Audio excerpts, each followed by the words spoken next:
here I want to give big props to the President of the United States, because what he has done is, first, he has invested in America. That's why this economy is so strong.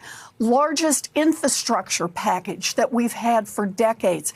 A big investment in the climate fight. By the way, paid for by a 15% minimum corporate tax. And then this president has gone after junk fees.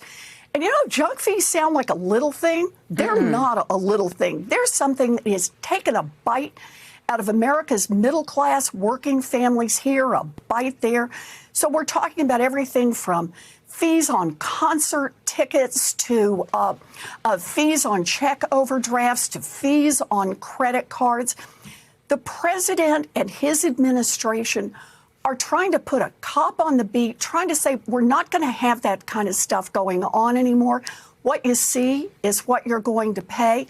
The latest on that has been now around retirement.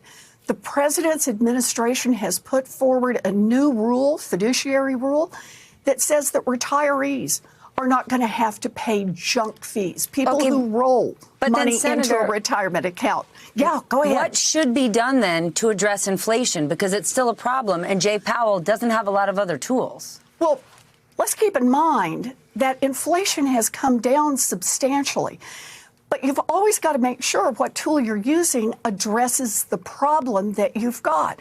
Why has inflation come down so substantially, even though unemployment has not gone up as Jay Powell tried to push this economy toward?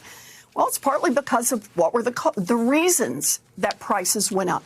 A big one, of course, was the supply chain kinks.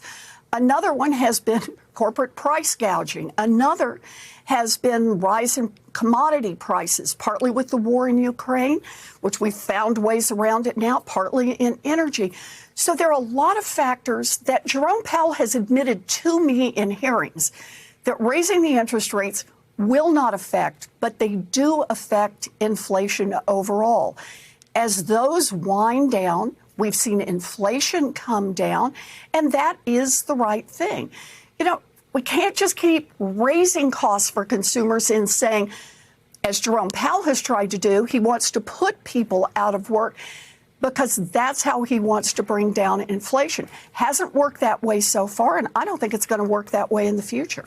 And the good news is the labor market is very strong right now. We just saw the auto workers hopefully have a deal done, which is good news. Senator, thank you so much for joining me tonight. I really appreciate it.